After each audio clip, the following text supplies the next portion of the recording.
อืมเบิ่งเหยียดตะปูเด้อเอาพอก่อนมานี่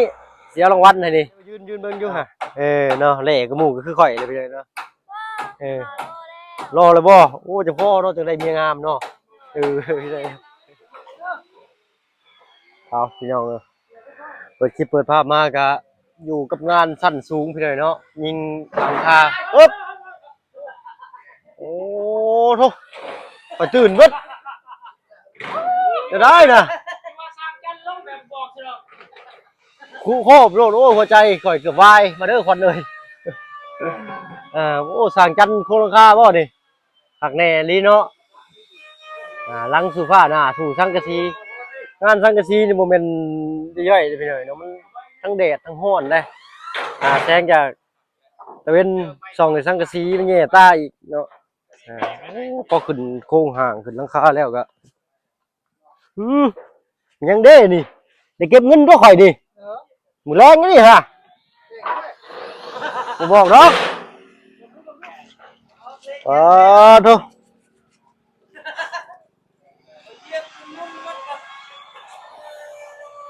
เลขผึ่งลักศูนย์เนอะตัวพี่หน่อยเนาะ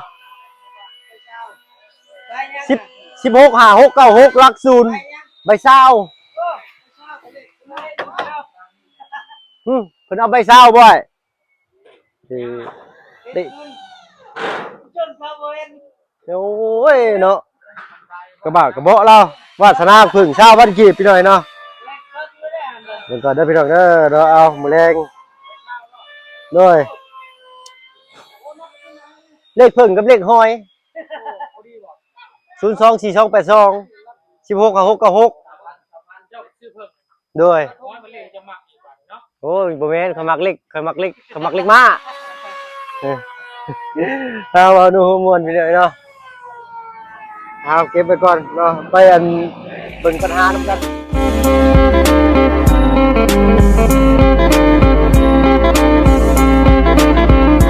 กราบทักทายเด้อพี่น้องเด้อเนาะกราบทักทายสบายดีใจดีแหละ FC เบิดทุกท่านเช่นเคยพี่น้องเนาะบ่ว่าฝั่งไทยฝั่งลาวแต่กระทั่งฝั่งต่างประเทศก็ยินดีต้อนรับเข้าสู่ช่อง YouTube บ่เบิ่งหลายคือเก่าพี่น้องเนาะเปิดคลิปเปิดภาพมากอะตอน4 โมงแรงพี่น้องเนาะค่อยค่ำลงแรงแล้วเนาะอากาศกำลังเย็นลงเนาะแล้วเฮาก็พี่ไว้กันเข้ามาเบิ่งเวียกเบิ่งงานตื่มอีกเนาะ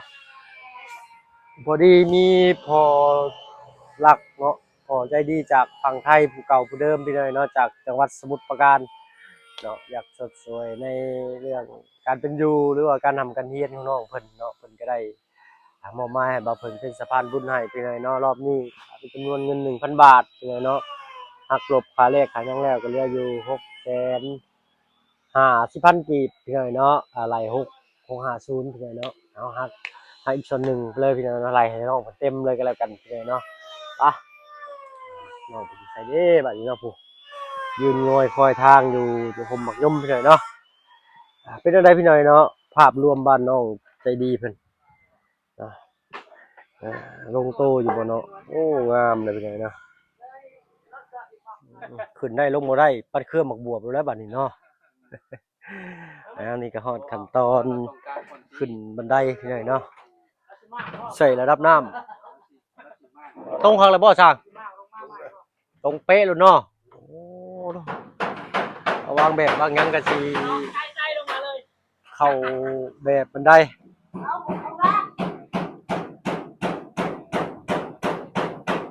มันดอยฟุตบอลหรืออะไรเนาะเรียบร้อยเลยเด้อนี่รถไฟนี่จุ้งได้นี่ทางพรเรียบร้อยเลยวางมินไปอีกวางมิน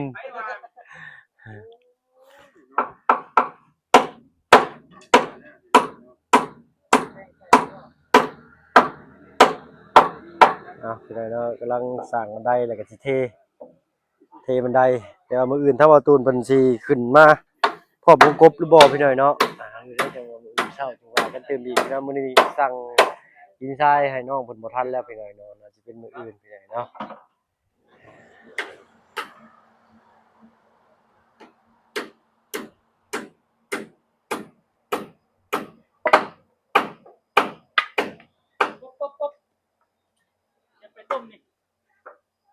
คนมือแหลง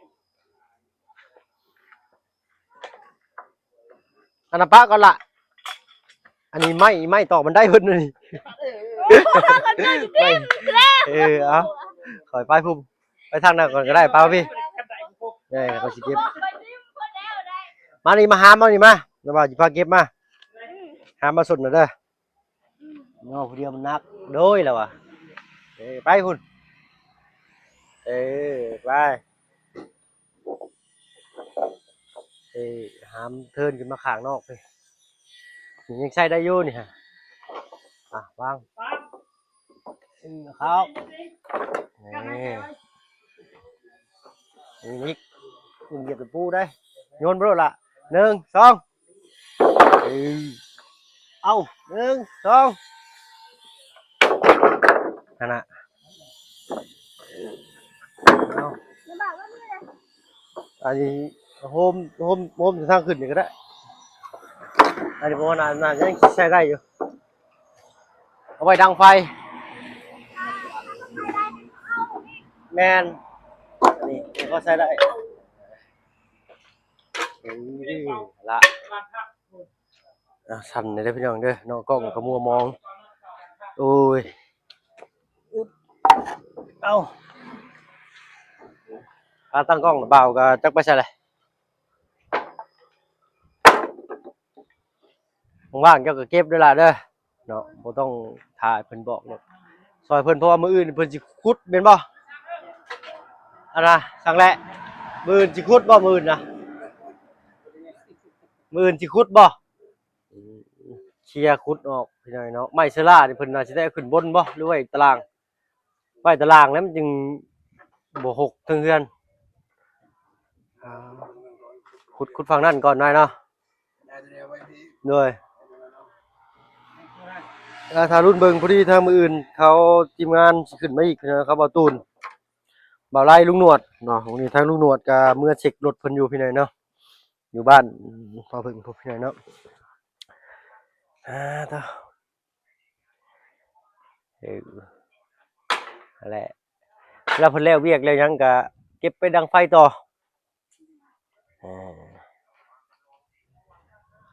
เอาใกล้เลยพี่น้อยเนาะใกล้สิได้ขึ้นบ้านใหม่ใส่หญ้างามไปแล้วนี่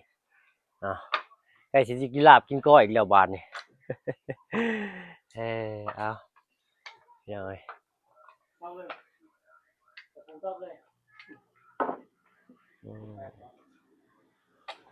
เบิ่งเหยียดตะปูเด้อเอาพอก่อนมานี่เสียรางวัลให้นี่เอาสบายดีปะลุงเพิ่นล่ะบ่สบายดีเจ้ามานี่นะบ่าวสิบอก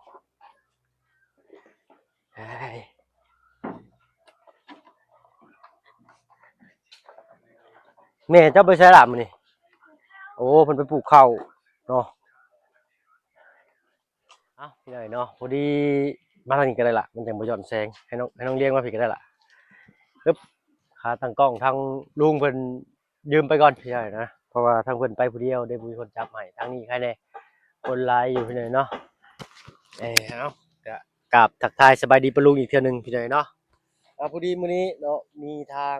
ผู้ใหญ่ใจดีผู้เก่าผู้เดิมเนาะผู้ที่ซื้อโทรศัพท์ให้เจ้าเนี่ยเนาะจื้อเพิ่นได้อยู่บ่ชื่อเพิ่นอะไรเลย ว้าวลืมแล้ว เนาะบ่เป็นหยังเพิ่นชื่อว่าพ่อรักเด้อพ่อรักพ่อรักอยู่กรุงเทพมหานครเนาะจังหวัดสมุทรปราการเนาะมื้อนี้เพิ่นก็ได้เห็นเจ้าคือง่อยเงาสินะเพิ่นก็เลยให้นะบ่าวเอารางวัลหรือว่าเอาน้ำจิตน้ำใจให้เจ้าไว้ใช้ทุนการเรียนเนาะถ้าคันจะตั้งใจเรียนเพิ่นสิช่วยส่งเสริมเจ้านำเนาะตั้งใจเรียนโอเคพี่ใหญ่เนาะลองเบิ่งพี่ใหญ่เนาะเอาเลยก็เพิ่นให้ทางนะบ่าวนำเงินมาให้เจ้า 1,000 บาทเนาะแต่ก็เรื่องเป็นหยังก็คือเศร้าช่วงนี้เพิ่นว่าเพิ่นถามด้วยความเป็นห่วงเด้นี่บ่มั่นใจเรื่องหยังบ่จักบอกนะบ่าวได้เด้อนะบ่าวสิบอกทางแก้มีทุ ทุกปัญหาย่อมมีทางออกแนวใดนี่เลยเนาะมีแล้วมีแนวในใจแล้วครับบ่กล้าเว้าซื่อๆพอรู้แล้วสิเป็นหยังหรือสิเว้าหลังไมค์บ่หรือว่าสิปิดกล้องไว้อันแนวใดเว้าหลังไมค์สิฮู้ว่าแต่2-3คนมันก็สิบ่สบายใจคักเขาเว้าออกมาปุ๊บน่ะบ่าวบอกเจ้าแก้ได้เจ้าสิสบายใจเบิดเลย เท้าเฮียนม .1 เฮาคิดว่าเฮามีเงินหลาย บ่มีเงินหลาย โดย เฮามีแต่ซื้ออุปกรณ์การเรียนแล้วก็ไปซื้อข้าวกินโรงเรียนหรือว่ากลับมากินอ ห ยู่ ลาย เรือน อ นั่นแหละ ย่าง อืม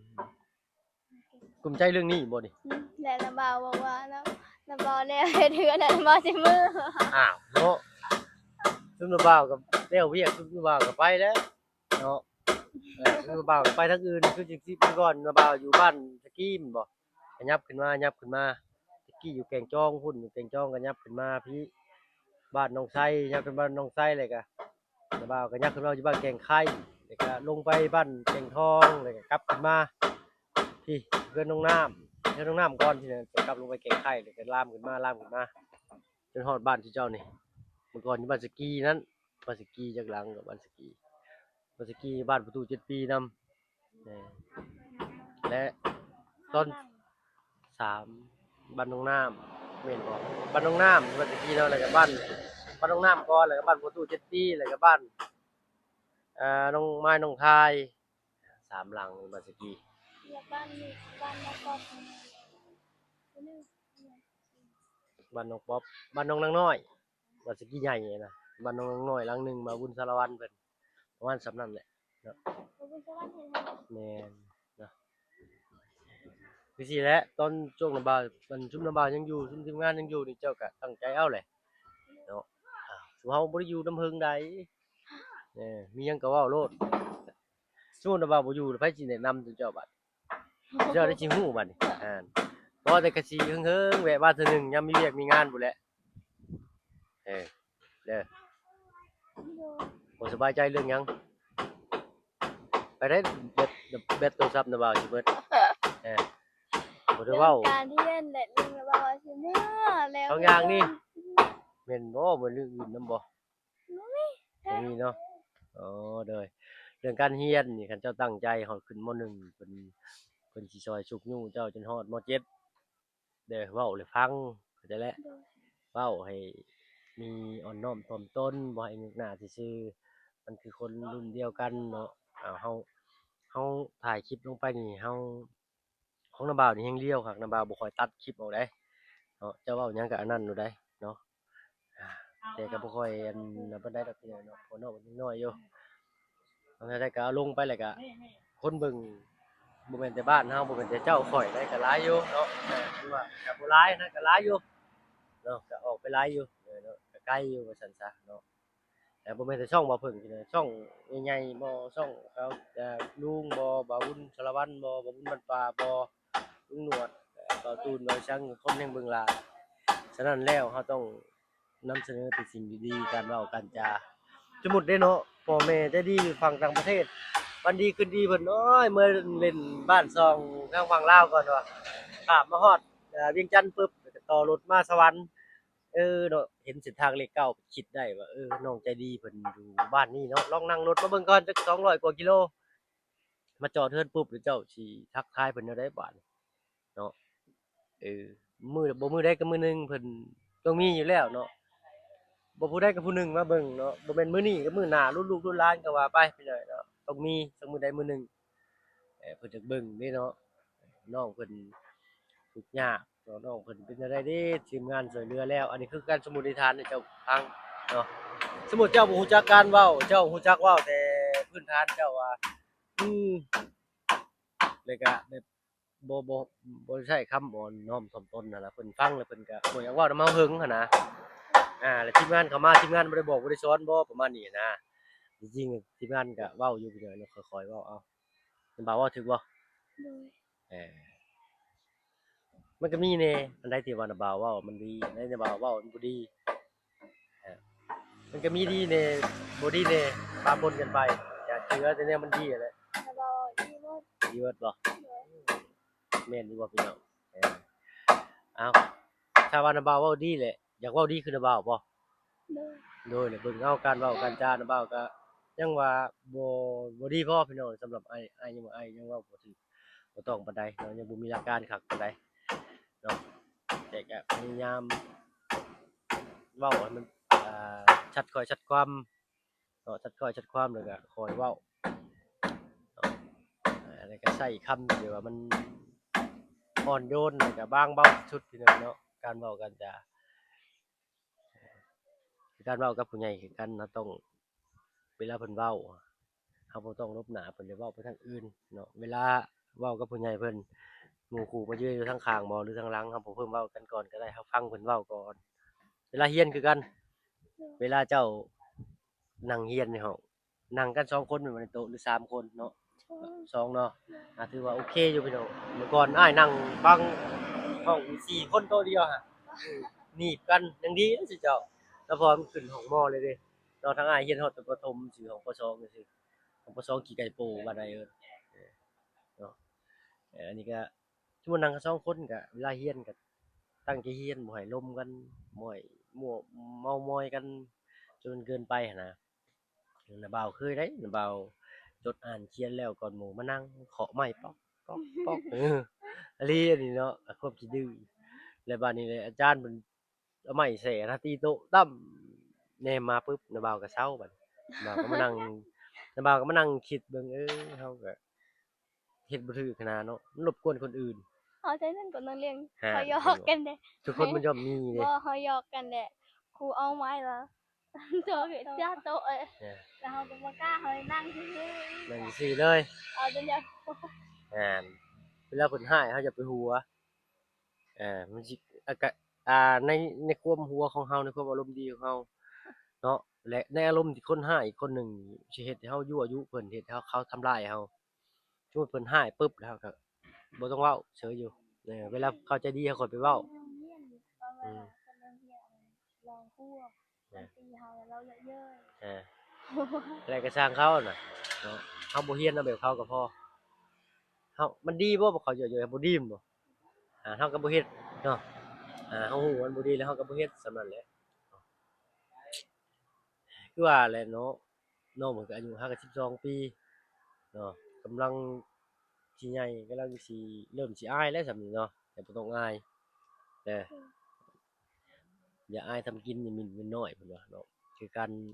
ค้าขายหรือการหาเงินของเฮาสิในรูปแบบใดก็สร้างที่มันบ่เบียดเบียนคนอื่นที่มันบ่สร้างความเดือดร้อนให้ครอบครัวและตนเองและคนรอบข้างเฮาก็เฮ็ดไป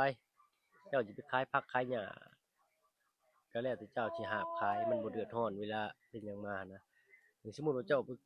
เฮ็ดของที่มันบ่ดีปุ๊บหาบขายหรือว่าเสื่องขายเขาจับได้ไผเป็นโทษเป็นหนี้พ่อแม่พ่อเฒ่าแม่เฒ่าไปว่าซั่นนะอันนี้เว้าเปรียบเทียบโดยแบบว่าเขาก็สิจักสิเปรียบเทียบใส่หยังแบบว่ามันตรงกันล่ะเป็นหยังก็ให้น้องไปคิดเป็นรวมๆในความเข้าใจของเฮาน้องเพิ่นอาจสิบ่เข้าใจเนาะอ่าก็เลยเว้าแบบรวมๆให้น้องเพิ่นเปรียบเทียบใส่ในสิ่งที่น้องเพิ่นเข้าใจหั้นนะเนาะเด้อเอ้าก็เว้าหลายยายห่างเนาะมีแต่สิ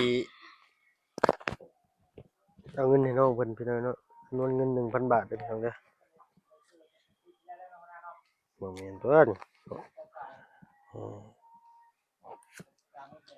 แล้วก็มื้ออื่นเนาะทางบ่าวตูนกับทีมงานสิเข้ามาเพิ่นว่าเพิ่นสิขึ้นมาพี่น้อยเนาะก็ทางสร้างเพิ่นก็ยังบ่มีหยังเฮ็ดอื่นเพิ่นว่าเพิ่นสิขุดเนาะถ้าว่าบ่เพิ่นสิซื้อหินทรายมาก่อนเอาไว้พุ่นยันเด็กน้อยขึ้นไปเล่นสระเนาะจักหมาไปขวัดไปหยังมันเจือนมารุ่นเบิ่งมื้ออื่นถ้าว่าเขาบ่าวตูนเพิ่นเข้ามาแล้วเพิ่นโอเคพร้อมซื้อมื้ออื่นโยนตึ้มก็ยังสิบ่ฟ้าวซื้อเนาะเพราะว่าให้เพิ่นเฮ็ดขั้นตอนนี้ก่อนเนาะสมมุติว่าบ้านประตูมากับหินทรายมาจักเพิ่นสิเอาตัวใดก่อนไว้นะปะตัวหนึ่งยันตัวหนึ่งน้ำไหลไปน่ะหินทรายสมมุติว่าเพิ่นเฮ็ดตัวเทิงแล้วปึ๊บขึ้นห้าวแล้วอ่าอยากเทพื้นว่างมื้อนี้บ่มีอุปกรณ์2มื้อบ่มีอุปกรณ์เอามาให้เพิ่นขุดให้เพิ่นขุดแล้วซิก่อนนะมาแล้วเทอย่างเดียวเลยแล้วมันก็สิเป็นการแบบว่าบ่แช่ของสมมุติว่าแช่ของไว้ฝนตกเราบ่ฮู้สภาพอากาศกรมอุตุก็จักแนวใดพี่น้องเอ้ยอยู่บ้านเฮานะ ยันว่าน้ำพัดน้ำเสาะไปว่าสิไว้อยู่เพื่อนน้องเต็งกิ้งเนาะจังได้ก็รุ่นเบิ่งเลยเนาะถ้าบ่เพิ่งรอท่าเนาะทางทีมงานมาว่าเพิ่นสิได้วงกบบ่มื้ออื่นหรือว่าเจ้าสิเอามื้ออื่นบ่หรือว่าแล้วแต่กระบ่าวแล้วแต่กระบ่าวเนาะโอเคเนาะและว่างก็มีแต่เก็บนี่เมื่อกี้นี่นะบ่าวได้เก็บเงิน20,000นี่เนาะนี่เบิ่งเลขนี่เลขนี่ใหญ่เนาะโอ้เนาะ20,000ก็ประมาณจักบาท10ปลายบาทเด้อนี่เนาะ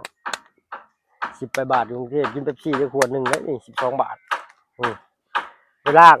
ก็บ่ให้เจ้อารมณ์ดี เนาะเอาเว้ากันหลายอย่ากันห่างพี่น้อยเนาะถ้าบ่เพิ่นก็สิมอบเงินจำนวน1,000 บาทให้น้องเพิ่นเนาะ1 2 3 4 5 6 650,000เนาะ650,000กีบ 1,000 บาทเป็นเงินรีด650เนาะเอาล่ะเงินนี่ก็เป็นเงินทางเก่าผู้เดิมเนาะพอรักกรุงเทพมหานครจากจังหวัดสมุทรปราการเนาะ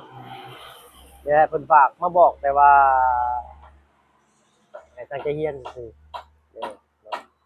ก็รวมๆนำกับจิตระบาบอกสอนนั่นแหละเนาะรวมๆนั่นหั่นแหละ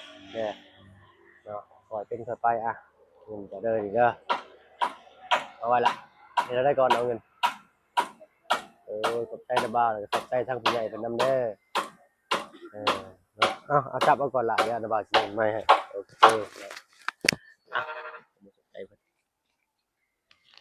ขอบบุญขอบคุณพอรักที่มอบเงินมาให้ลูกให้หล้านเรียนขอให้สุขภาพแข็งแรงความเจ็บก็อย่าให้ได้ความไข้อย่าให้มี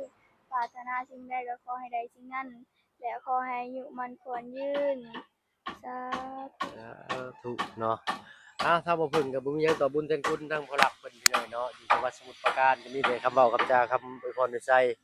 ความเจ็บอย่าสิได้ความไข้อย่าสิมีให้บ่ให้ผ่านมารบ่ให้เบียดเด้อเนาะปรารถนาสิ่งใดขอให้ได้สิ่งนั้นสมดังมโนนึกเนาะเดินทางไปไสมาไสก็ให้ตลอดปลอดภัยและที่สำคัญก็ให้สุขภาพร่างกายแข็งแรงตลอดปีตลอดไปเด้อเนาะอ่าอ๋อพี่น้อยเนาะเอาเก็บไว้แรกก็ทาง FC เพิ่นคอมเมนต์มาว่าไผยืมเงินบ่มีไผยืมเนาะโดยเอาบ่เป็นหยังพี่น้อยเนาะอ่าน้องเพิ่นบอกอาจสิลำบากใจน้องเพิ่นบ่บอก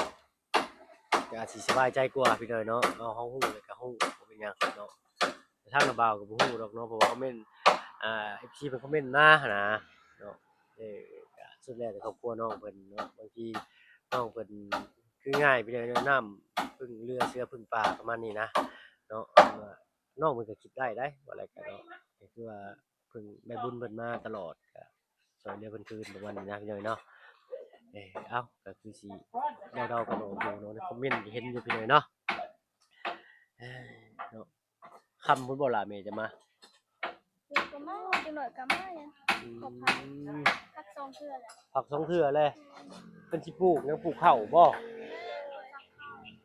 โอ้ถ้าปลูกข้าวเนาะเอารถรุดๆลงมานี่หน่อยหนึงตีคันขึ้นไอ้นี่เป็นห้องน้ำยามนั้นดูดน้ำขึ้นใส่โอ้ยได้อยู่เนาะบ่อนนี้นี่แต่เวลาน้ำมามันขึ้นสูงบ่ล่ะแต่น้ำในห้วยนี่บ่บกจักเทื่อเฮาก็เฮ็ดเอายามแล้งเฮ็ดนาแซงเฮ็ดนาปีนาปังน่ะมันก็ช่วงอยู่ในครอบครัวบ่เฮาก็ลองเฮ็ดยามแล้งยามฝนบ่ตกนะแต่น้ำมันไหลบ่ยามฝนบ่ตกอะไหลตลอดยามแล้งมีน้ำบ่มันมีไหลตลอดพี่น้องเพราะน้ำไหลมาแต่ภูกั้นท้ายน้ำล้นสร้างบ่น้ำผูน้ำในในดาวในดาวให้นี่ได้น้ำจะเบ้านั่นอันตั้งดาวไม่หยันจักสิมันคือกันเด้อคือกันเขาคือบ่ได้กินอ้าวน้ำมันสิสูงอันนี้มีคนใส่หลายเด้ตอนนี้น้ำนี่เขาซักเสื้อผ้าค่อยนี่เพิ่นไปซ่อนแต่นี่จนฮอดน้ำพุพุ่นแล้วหาทำไมอันนี้เอาจะเถียงเพิ่นน่ะเห็นบ่เห็นน้องน้ำเข้าไปกับแม่จริงๆนะเข้าไปย่างไปนี่บ่ล่ะโดยฮอดใส่ฮอดบ่อนเฮาไปพุ่นไม่พุ่นโดยจะไปซ่อนไปซ่อนเสาลากอะโอ้ย่างนั่นประมาณอันนั้น บางเทื่อเฮาไปเฮาสระน้ำนะหลายคนพุ่นเฮาเมื่อเฮามาจนฮอด5 โมงพุ่น เลยเนาะเอ้าก็ขอบคุณขอบใจทางผู้ใหญ่เพิ่นน้องเลี้ยงก็ยืนจนขาแข็งใช่ล่ะสบายดีปะลุงมื้อนี้เอามานั่งเฮียงกันมื้อนี้โอ้3 คนเฮาเนาะได้ใส่อัน คือกัน ใช่มายืนเบิ่งอยู่ห่ะเนาะแหล่กับหมู่ก็คือข่อยเลยไปเลยเนาะเออรอเลยบ่โอ้จะพ่อเนาะจังได้เมียงามเนาะพี่ได้เห็นอยู่บ่คลิปแม่น้องอินเตอร์เห็นบ่เอาเว้าเรื่องคลิปแล้วลืมเบิ่งโทรศัพท์ไปเจ้ามีเน็ตแล้วบ่อ๋อซากอยู่เอามือว่างๆกันแล้วกัน เข้าได้แล้วบ่ YouTube น่ะยังเข้าบ่ได้ซ้ำยังมาแลก่อนจากแบตแล้วนะบ่าวสิมาเปิดฮอตพอตให้เนาะเดี๋ยวสิเฮ็ดอีเมลให้น้องเพิ่นใหม่ก็ได้เอากันพี่น้อยเนาะเพราะว่าใช้ยากได้ใช้ร่วมกันหลายข้อมูลยังมีนี่คนอื่นก็ฮู้เบิดแต่ว่าอีเมลห้านคืออีเมลเดียวนี่เพิ่นให้คนที่มาซื้อโทรศัพท์ไปก็ได้นะให้แจกอีเมลนั้นให้พี่น้อยเนาะมีแต่เฮาเข้าไปแล้วก็ยืนยันการออกจากข้อมูลแล้วก็สมัครเบอร์อีเมลใช่ไหมฉะนั้นเฮ็ดเป็นบ่ ตั้งเอาเบอร์บ่เพชรน่ะได้อยู่แต่เราต้องอีเมลนี่ต่างหากนะเนาะเอาโรงเรียนกันสู้ๆเนาะใกล้เลยเด้ฮะสัก3 ล้าน3 แสนเลยเนาะเอาเราพบกันคลิปหน้าสำหรับคลิปนี้นะบ่าวไปแล้วสบายดีเนาะบางทีมื้ออื่นนะบ่าวสิมาแต่เช้าเลยประมาณ8 9 โมง แล้วปกติตื่นมา9 โมงพี่หน่อยเนาะตื่นมาเพื่ออาบน้ำยังก็9 โมงหน่อยๆแต่กินข้าวกินน้ำอีกเนาะเพราะว่ามื้ออื่นนี้มีขึ้นเฮือนซ่านบ้านซองเนาะพู้นแหละถ้าว่าเพิ่งมื้อนั้นว่าสิไปอัปเดตเบิ่งกับพร้อมทั้งลุงจันทร์เพิ่นก็ฝนตกห่ำหัวพี่น้อยเนาะก็เลยแล่นมาบ้านน้องใจดีคือเก่าเนาะบ้านบ่าวตะลุเนาะชาวกะบานบ่ ถ้าว่าเพิ่งเคยเข้าไปอยู่พี่น้อยไปซื้อลำมันออกมาให้น้องป๊อปแต่นี่นั่นแหละพี่น้อยเนาะเอ้าเว้าๆก็ลาแยกกันห่างเนาะฝากบ้านน้องเพิ่นไว้สำนี้ก่อนพี่น้อยเนาะพบกันคลิปหน้าสำหรับคลิปนี้ไปแล้วพี่น้อยเนาะยินดีมีแรงเบิดสุขทุกคนตามรับชมช่อง YouTube ของเพิ่นเคยหลายคือเก่าไปแล้วพี่น้องสบายดีจ้ะ